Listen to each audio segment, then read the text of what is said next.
Working at Bad Wolf has been like phenomenal. Like the things you get to see and do as part of like such a major production is like beyond what you'd imagine.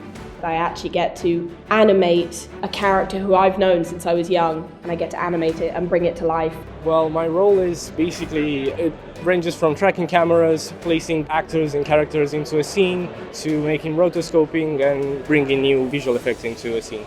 I've initially started as a production trainee, and then I moved to a junior CG artist, and then from a junior CG artist I eventually ended up here being a post-vis coordinator and CG generalist. Some of my standout moments from working in the show are the approval of some of the shots that myself and our team suggested, and seeing that in the final result is really something incredible.